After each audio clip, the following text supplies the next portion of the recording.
All right, so now we're going to break it up into 8 parts.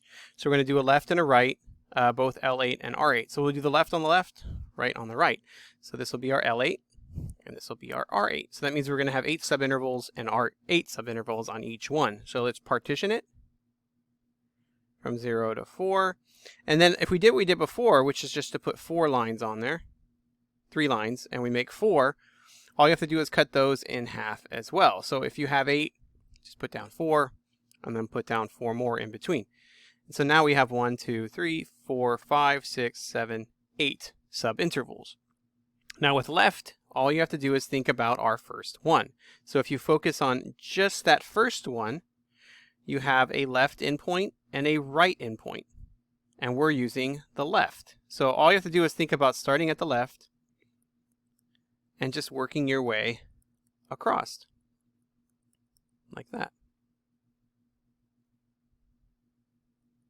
So left, work your way across the left, work your way across the left, and then you'll end up with 8.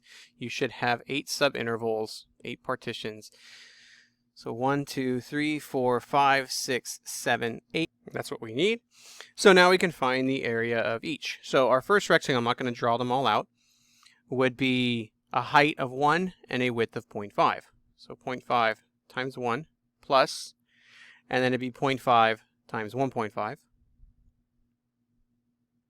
And you notice they all just have 0.5. So we're going to continue this pattern of 0.5 all the way to the last one, which is 4.5. So why do that? Why not just take the 0.5, because these are all our widths, and these are our heights. Why not just take the width, factor it out, and multiply it by all of the heights being added up? Be a lot quicker. So we would get 1 plus 1.5 plus 2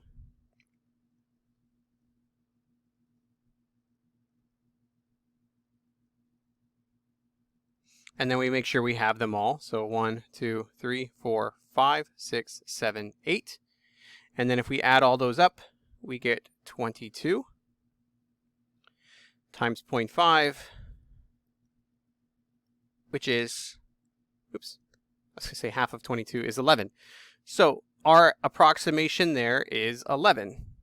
And checking with Desmos, those are all of our rectangles. See, we're just using all the left inputs. And if you've noticed here, the heights are always just the y values. So all we're doing is adding up all the y values from 0 to 3.5, because it's the left, and then multiplying it by the width. And you can see it's 11, just like we're supposed to get. All right, now let's try the right. So same thing. We're going to break it up from 0 to 4. Put in those 4, and then break those up. And so now we're starting with the right. So I always like to look at the right side. So that would be our first right endpoint.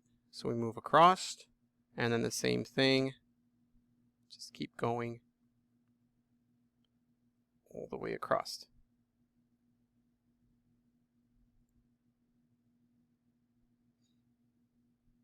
And there we have it. So now the areas here would be the same thing. We're just going to do the width times all the heights. And that's basically your y's. So all you're really doing is plugging it in. So we have a width of 0.5, because again, it's 1 divided by 2. That's 0.5.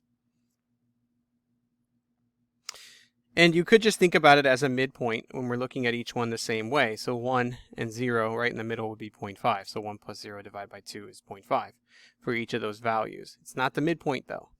So now the heights here would be, the first one is 1.5.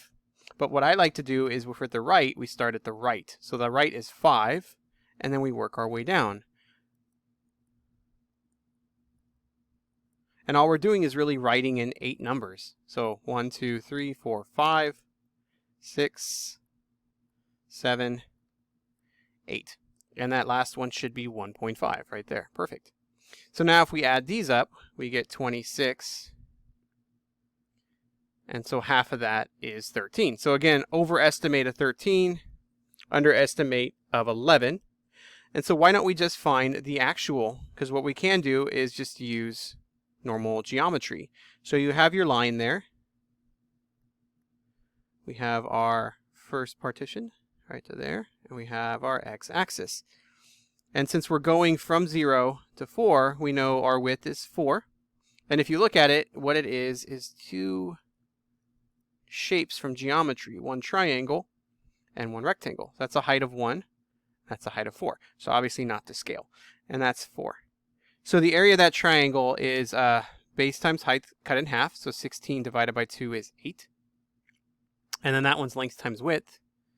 So 1 times 4 is 4. So that would be 12.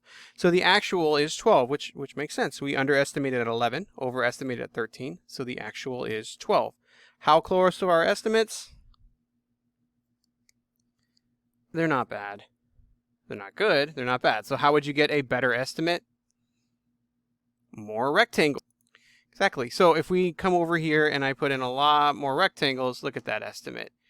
And what's it say? 11.96. So if I did 200 triangles, I get 11.96. You can see that my estimate is literally getting closer and closer if you watch it as I do more and more rectangles. So that's why L8 is better than L4. All right, in the next video, we're going to do some more.